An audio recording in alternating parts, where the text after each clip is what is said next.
Hello बच्चों, कैसे हैं। कल आपका 27 फरवरी को विज्ञान का पेपर है। अभी तक आपने कुछ नहीं पढ़ा है तो टेंशन न लें। आज की इस वीडियो में हम बताने वाले हैं आपको क्लास 10th साइंस के पूरी किताब के जितने भी क्वेश्चन हैं इंपॉर्टेंट, उन सभी क्वेश्चन को बताने वाले हैं। आप क्या करेंगे, इन सभी क्वेश्चन को क्वेश्चन बैंक से तैयार कर लेंगे। इन सभी प्रश्नों का आंसर क्वेश्चन बैंक में मिल जाएगा। ये क्वेश्चन बहुत ही इंपॉर्टेंट है, इसलिए आपके लिए लेकर आया हूँ। इनमें से ही प्रश्न आएंगे, इससे बाहर नहीं आएंगे। ट्रस्ट मी, आप इन प्रश्नों को जरूर तैयार करें। ये क्वेश्चन बहुत ही इंपॉर्टेंट है। तो आइए देखते हैं जो हमारा पहला क्वेश्चन है उसको वो क्या है। तो हमारा पहला क्वेश्चन है, चुंबकीय बल रेखाओं से क्या तात्पर्य है, इनके प्रमुख गुणों का उल्लेख कीजिए। ये क्वेश्चन अब की बार जरूर पूछा जाएगा। यह पूछा जा सकता है कि चुंबकीय बल रेखाओं पर टिप्पणी लिखिए या चुंबकीय बल रेखाओं के गुण लिखिए।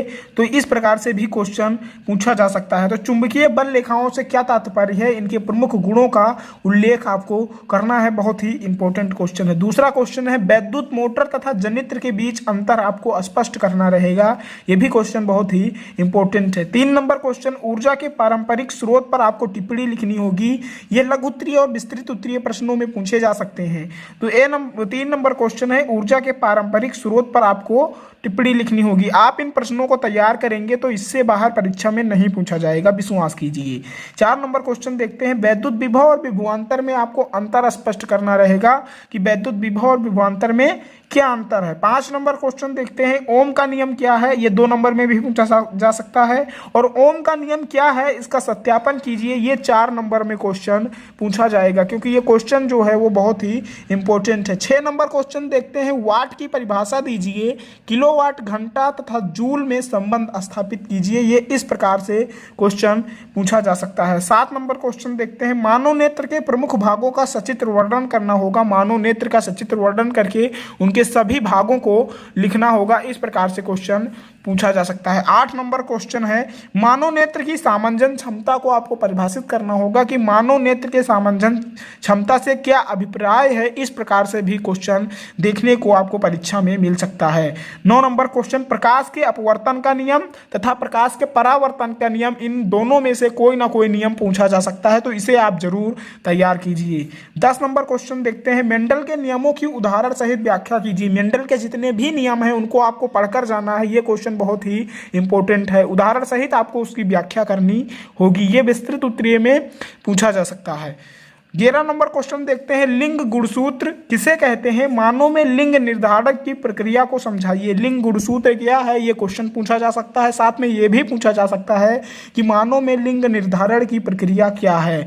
12 नंबर क्वेश्चन देखते हैं, परिवार नियोजन के विभिन्न उपायों को समझाइए। परिवार नियोजन के जितने भी उपाय हैं उनको आपको समझाना होगा। 13 नंबर क्वेश्चन देखते हैं, स्त्री के जनन अंगों का सचित्र वर्णन करना होगा। बहुत ही इंपॉर्टेंट क्वेश्चन है, ये अब की बार पूछा जा सकता है।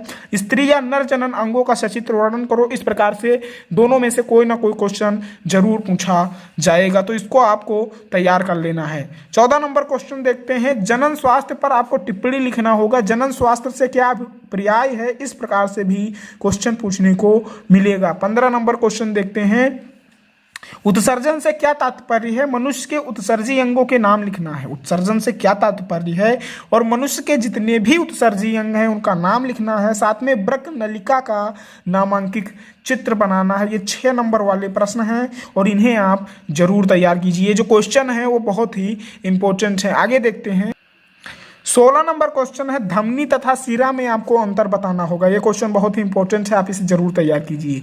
दूसरा क्वेश्चन है, रुधिर तथा लसिका में अंतर स्पष्ट कीजिए। इन प्रश्नों के बीच परिभाषा भी पूछ सकता है और अंतर भी पूछ सकता है। और 18 नंबर क्वेश्चन, रुधिर के 4 कार्य बताने होंगे आपको कि रुधिर के 4 कार्य कौन से हैं। इस प्रकार से आपको बताना होगा कि ये भी पूछ सकता है कि रुधिर के मुख्य कार्य लिखिए या रुधिर के मुख्य कार्य के बारे में बताइए। इस प्रकार से भी क्वेश्चन पूछा जा सकता है।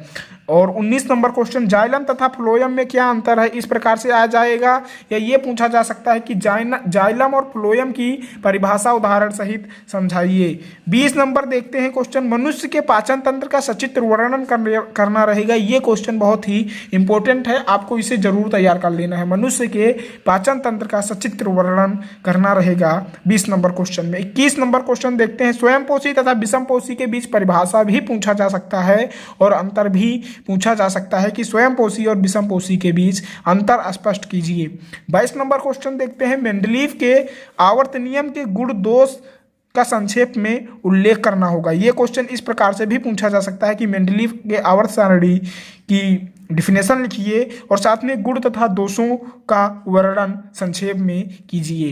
23 नंबर क्वेश्चन देखते हैं, निम्न पर टिप्पणी लिखना है। पहला, हीरा पर और ग्रेफाइट पर टिप्पणी लिखना है या परिभाषा भी इनकी पूछा जा सकता है। 24 नंबर, या इनके बीच अंतर भी पूछा जा सकता है। 24 नंबर क्वेश्चन है, धातु और अधातु में अंतर।